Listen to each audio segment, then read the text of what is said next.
It's hard to believe it's been 11 years since I've been driving. I've had a few vehicles over the past few years. Obviously, I have cerebral palsy if you've watched my channel for long. And fortunately, I don't use any sort of throttle with the hand. I use normal foot pedals and that sort of thing. So in this video, since I've been driving for 11 years, I've learned the best way to buy new vehicles and the best way to buy used vehicles as well. And also the time where it comes a point where you should probably get a new vehicle if your vehicle keeps breaking down. So I'll kind of go into those because there's different ways you can buy new, used, and when it's time to get a new vehicle, you'll know. So they're all kind of common sense principles, but a lot of people don't really think about them because they become attached to their old vehicles, or it's kind of an emotional decision to get a new vehicle. Sometimes you can be manipulated into something you don't want, because car sales agents are very skilled negotiators, and you always want to have the upper hand when negotiating with them, or else you're gonna get a bad deal on a vehicle. So what you want to do when you get a new automobile is you want to have the upper hand. The best way I've found to get the best deal on a auto vehicle is to call into the dealership a day or two before you want to buy. Don't be impulsive.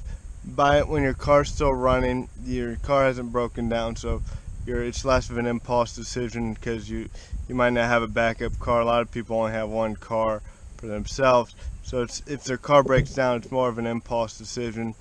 I would discourage impulse decision on a car, because car payments over the long run can be very costly and detrimental to your long-term financial well-being.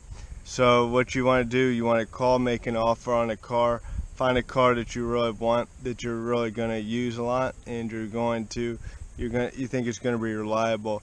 Now, if you're buying a used car, I'd suggest find a friend that you trust, that they took good care of it, and purchase a car from your friend. Now, if you don't have any friends, or you don't know any friends that are selling a vehicle, go to a car dealership, or find like a car on the side of the road. That sometimes get good deals. People are desperate to make money, and they're selling cars for lower than they actually are, the value of them is. So generally, car dealerships will have cars marked up higher than the value actually is. So what you're going to want to do, you're going to want to call into the dealership. You're going to want to say, hey, I was looking at this car. I'd like to offer you this amount. Let's say it's $6,000 worth of car. Or if it's a new car, it might be $25,000. But for this point, I'm going to say $6,000. You're going to want them paying cash, but offer them, like, let's say $4,500. So they're gonna try to want you to get into the building, because when people go in the building, it's harder for them to say no. So they're gonna say, well, we want you to come in tomorrow to take a look at this, because this is a really good deal. They're not gonna say yes or no to the $4,500, but you want to get the best deal you can out of this car, and I've done this multiple times and it's worked. So you just make the deal. You say, okay, I'll be in tomorrow, and then something happens to come up tomorrow. This will happen whether it comes up or not. You don't make it, and then you give them their phone number. You give them your phone number, obviously. So they call you back, let's say a few days later, and they say, we've thought about that $4,500. We would like you to, we would like to honor that offer you made, so you can get the car for $4,500. I remember a few times I made that offer of a car that I really wanted, and I made the offer, never went in the next day. That's what they always try to get you to do. I never went in, or the same day, and then they called back a few days later. One time they said, we'll give you that deal at the door. So in taxes and everything, I got the deal that I wanted. Another time they started negotiating a little more, but still I thought I got a real good deal. The one time I got out the door, they told me that was the absolute lowest that anybody could, get that vehicle with. We didn't make any money on it, and I think that's the best way to negotiate, whether it's a new or used car.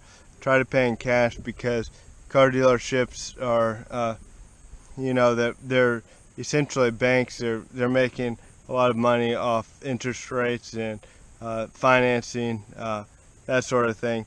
So you can lease a car, but I wouldn't suggest leasing a car. Generally, those are new cars as well. I suggest, you just buy a car in cash. That's where you don't have monthly payments. And here's the thing with the new and used situation. The reason I suggest used cars is because, especially, if your worth is under $500,000, $1 million, you should buy a used car, because you can really build equity after you save, when you save money, especially when you're younger, because cars lose value over time.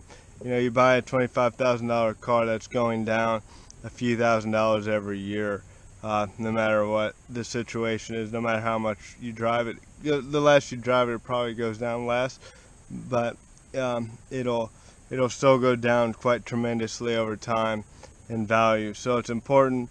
The reason I think it's important to buy used cars is because if you buy a new car, you're generally probably going to pay full coverage insurance. If you buy a used car, you're going to save money, because generally most used cars, you can pay liability insurance, and feel good about it, because you just pay if it's your fault you get in an accident, but full coverage will cover it even if it is your fault. So that's one reason I've always bought used cars, and another reason I could always afford new used cars in cash, so I never needed to get any sort of financing plan, and interest is basically going to nothing. So I don't really like buying new cars, but if you can afford one in cash, they're probably, generally new cars last a little bit longer than used cars, unless it's a really nice used car that was really well taken care of. But when it's a used car, you also never really know, especially from a dealership, what the situation, whether it had flood damage or some sort of internal damage over time. So my other point was, I was going to tell you about, knowing when the best point to buy a new car is. Well, basically, what you do there, you start realizing, if I did buy a new car, I had monthly payments. If the amount of money you're putting into your car is over those monthly payments you're to buy a new car, because sometimes they'll break down a few times a year. Each time it breaks down, it's a few $100s up to $1,000, and that might even be more than a new car payment would be. So at that point, definitely worth probably getting a new car, even with payments. So I would say probably 10 to 15 years, cars get to the point where they start breaking down, and that'll happen. So you want to be wary of your car breaking down, constantly putting money in it. Having said that, you do always want to have the upper hand when you go into a car dealership. Having a backup transportation is always good before you actually buy. So it's not good to go to a car dealership and take a car because you don't have a car, because then you generally purchase on impulse. And the other thing is with trading vehicles, when you trade your old vehicle, which I've never done this, I've always sold it on my own, because I think I can sell them on my own and get more money out of cars, is don't tell them you're going to trade a car in until you get that dollar amount that you want.